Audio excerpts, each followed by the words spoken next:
Hello vlogsters! Welcome back to my channel. My name is Casey. And this time, may bago na naman tayong vlog. At since mag-birthday na yung anak ko, gusto ko lang i-share sa inyo kung paano ko gagawin yung DIY na Tinkerbell dress niya.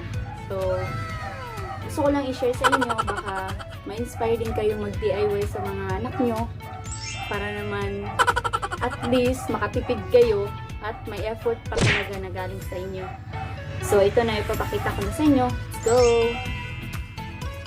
君の虜になってしまえばきっとこの夏は充実するのモード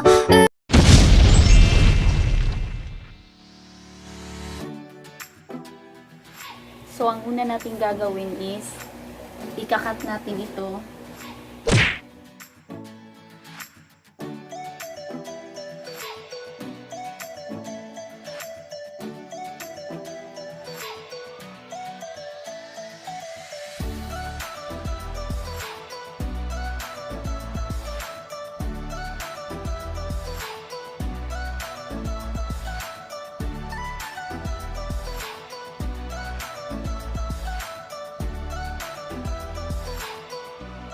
Nakat ko na siya. Ito yan. Since yung itong crochet natin is headband type siya, kasi wala akong nahanap na pang buo na ganito. So, ang ginawa ko is pinag-type ko na lang siya. Pinahid ko lang siya. At wala tayong mannequin, so mag-improvise na lang tayo. Gusto ko na lang siya ilalagay. So, ganito na siya. Magsa-start tayo dito sa pinakailalim, dito sa ano niya. Ito sa bottom niya. So, ang una mong gagawin is kumuha ka lang ng isang ganito, then fold into half. So, man. Tapos, ipapasok mo siya dito sa pinaka-ilalim.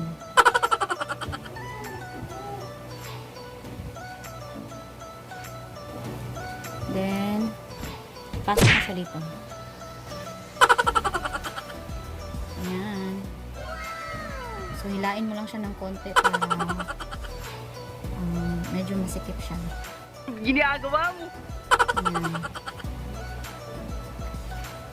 So, ito na. Ito na yung itsura niya. Then, next, same procedure lang.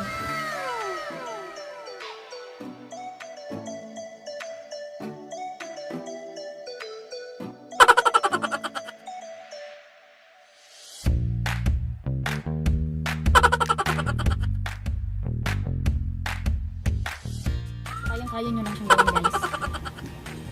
Hindi siya mahirap. Kasi akala natin, sa picture kasi siya titingnan.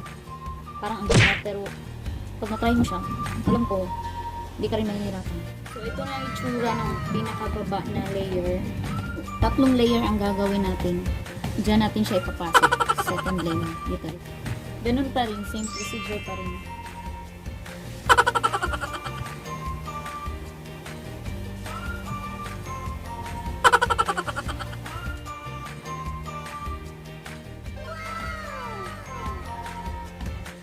Mamaya, makikita niyo kung gaano ito kaganda kaya papasukat niya sa anak ko. Kasi guys, ganito ko lang, nung first birthday ng anak ko, ako din yung gumawa ng dress niya. Kaya super happy ako na hanggang ngayon sinusuot pa rin niya. Gusto niya isukat. Parang nahahappy ako na nakikita ko na gusto niya yung mga ginagawa ko. Kahit bata pa siya, na-appreciate na niya. Second layer. So, parang nakikita na natin yung paghumpay. Pero, ano pa? One more layer.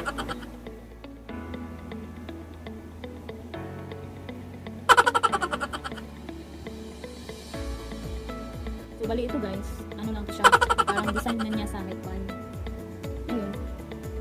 Ano ko lang siya. Pinaslanting ko lang siya para medyo Eddie, wow!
Ngayon gagawa naman tayo ng pabulaklak sa ulo.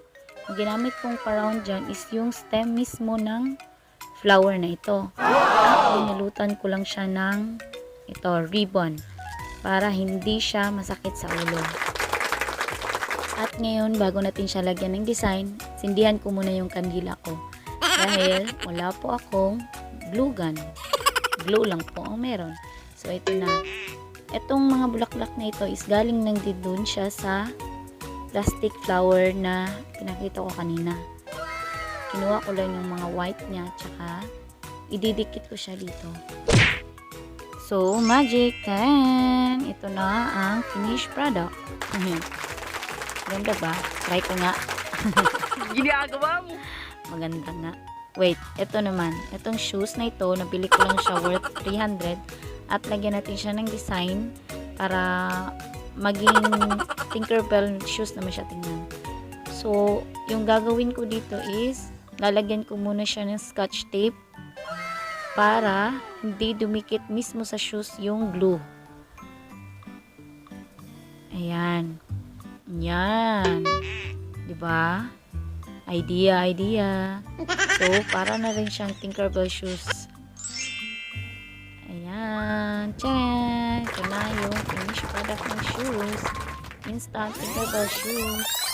君の虜になってしまえばきっとこの夏は充実するのモード噂の Dreaming Girl 忘れないででも気持ちは伝えてしまえばいつかこの夢 At yan na po ang journey ko sa paggawa ng Tinkerbell costume ng aking unika Iya.